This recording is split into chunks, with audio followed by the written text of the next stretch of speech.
Apa jadinya jika sebuah lagu dianggap lebih berbahaya dari peluru dan dapat mengancam sebuah kekuasaan yang absolut? Inilah yang dialami oleh John Lennon ketika ia dijadikan target oleh negara adidaya hanya karena berkata soal perdamaian. Ini bukan hanya kisah seorang musisi. Ini adalah potret ketakutan sebuah negara terhadap seni yang tak bisa dibungkam.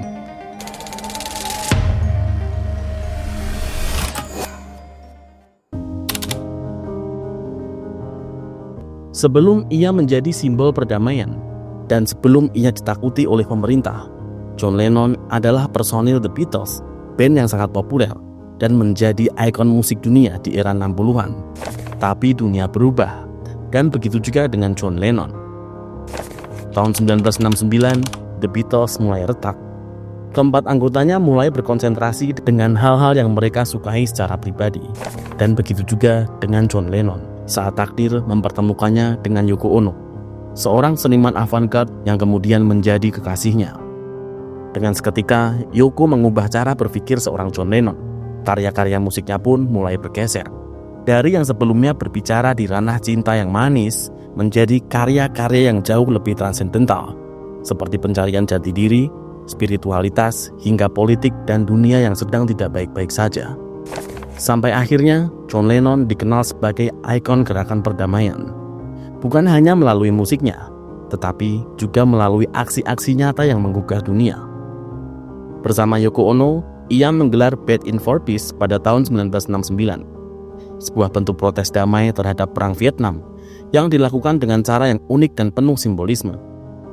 Dalam aksi tersebut, Lennon dan Ono mengundang media ke kamar hotel mereka, duduk di tempat tidur selama seminggu, dan berbicara tentang perdamaian. Aksi ini menarik perhatian dunia dan menjadi simbol perlawanan non-kekerasan terhadap perang. Namun keberanian Lennon dalam menyuarakan perdamaian tidak selalu diterima dengan baik. Pemerintah Amerika Serikat mulai memantau aktivitasnya, khawatir bahwa pengaruhnya dapat menggoyahkan stabilitas politik, terutama menjelang pemilihan umum. Bagi pemerintah Amerika Serikat, Lennon bukan sekedar musisi populer biasa, namun ia adalah musisi yang memiliki pengaruh global dan memiliki kedekatan yang intens dengan tokoh-tokoh kiri yang kemudian memakai musik untuk berbicara soal perdamaian, sesuatu yang dianggap subversif di tengah kepanikan perang dingin dan pemilu. Dalam waktu singkat, FBI mulai mengawasinya. Setiap ucapan, perjalanan, hingga kegiatan sosialnya mulai dicatat dan diawasi oleh intelijen Amerika. Tahun 1971, Amerika sedang terbakar oleh Perang Vietnam, demonstrasi mahasiswa, dan krisis kepercayaan publik pada pemerintah. Di tengah kekacauan itu, John Lennon pindah ke New York bersama Yoko Ono. Di sana, mereka berkawan dengan kelompok aktivis seperti Jerry Rubin, Abbie Hoffman, dan Bobby Seale. Dengan ketenarannya, Lennon ingin membuat sebuah konser yang tujuan utamanya adalah memobilisasi pemilih muda agar menjatuhkan Nixon di pemilu 1972. Rencananya sederhana, buat tur konser anti perang di kota-kota besar, satukan anak-anak muda lewat musik, dan ubah konser menjadi kampanye politik. Bagi Gedung Putih, ini adalah ancaman. Seorang warga asing dengan jutaan pengikut menggunakan lirik dan popularitas untuk mengguncang sistem politik Amerika. Presiden Richard Nixon yang sedang tertekan karena perang Vietnam dan skandal internal memerintahkan jaksa dan lembaga federal untuk mencari celah hukum, apapun itu, untuk mengusir Lennon dari Amerika. Dan begitulah FBI resmi memulai penyelidikan terhadap John Lennon. Mereka merekam panggilan teleponnya, mengikuti pergerakannya, mengirim informan ke konser, dan rapat-rapat yang ia hadiri. Dari titik ini, John Lennon tak lagi hanya musisi yang disukai dunia, namun ia resmi menjadi target politik yang diawasi Amerika.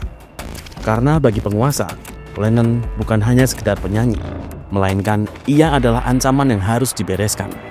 Dengan alasan bahwa ia memiliki keterlibatan aktif dalam kelompok anti perang dan bahwa ia berasosiasi dengan radikalis kiri yang berpotensi mengancam keamanan nasional. Amerika menggambarkan jaringan sosial Lennon sebagai beresiko tinggi secara ideologis. John Lennon tidak memiliki visa kerja yang sah dan mereka ingin menggunakan celah itu untuk mendeportasinya. Namun sayangnya, tak ditemukan bukti bahwa Lennon melakukan tindakan ilegal. Tidak ada rencana makar dan tidak ada hal-hal kriminal yang ia lakukan, karena satu-satunya senjata yang Lennon miliki adalah musik dan lirik. Tetapi bagi sistem yang takut kehilangan kendali, kadang itu sudah cukup untuk dikriminalisasi. Ini adalah cermin dari ketakutan sebuah negara terhadap satu orang yang terlalu lantang menyuarakan perdamaian. Bagi pemerintah Amerika Serikat di bawah Richard Nixon, John Lennon bukan lagi tamu asing, namun ia adalah sebuah gangguan politik. Ketika semua pengawasan, memo, dan laporan rahasia tidak bisa menghentikan suara Lennon, maka mereka memutuskan untuk memakai senjata klasik birokrasi, yaitu hukum imigrasi. Alasan yang digunakan tampak sederhana. Lennon pernah ditangkap di Inggris karena kepemilikan dia pada tahun 1968. Catatan kriminal ini menjadi landasan hukum untuk mencabut izin tinggalnya. Namun semua orang tahu, ini bukan tentang itu. Ini adalah tentang pembungkaman suara. Selama 3 tahun, Lennon menghadapi pengadilan imigrasi sambil terus diawasi. Namun, ia tidak tinggal diam. Bersama pengacaranya, Lennon melawan balik. Pengacara Lennon membuka rahasia besar, bahwa pengawasan terhadap Lennon bukan inisiatif independen, tapi perintah politik dari Gedung Putih. Dari proses hukum yang sangat melelahkan itu, Lennon mengubah meja pengadilan menjadi panggung perlawanan. Ia tahu jika ia diam, dia kalah. Tapi jika ia bicara, dunia akan mendengarkan. Dan ketika skandal Watergate meledak dan Nixon jatuh, perlahan tekanan terhadap Lennon mengendur. Sampai akhirnya, pada tahun 1975, setelah 3 tahun pertemuan hukum, John Lennon resmi diberikan green card.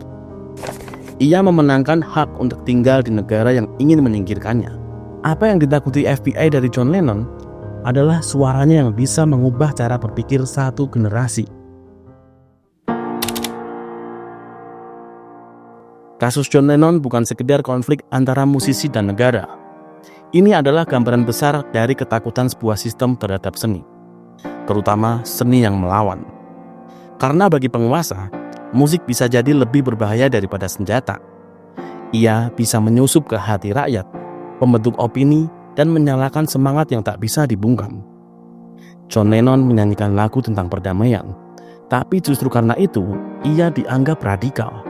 Dan refleksi paling menyakitkan dari semua ini adalah ketika musik, seni, dan kebebasan harus berhadapan dengan kekuasaan penuh kesewenang-wenangan. John Lennon tewas pada 8 Desember 1980 di depan apartemennya sendiri di New York. Peluru mungkin menghentikan tubuhnya, tapi tidak dengan suaranya, pikirannya, dan juga pesan-pesan yang ia tulis. Kini lebih dari 40 tahun setelah kepergiannya, lagu-lagunya masih dinyanyikan, dan pesan damainya masih dikutip oleh jutaan orang.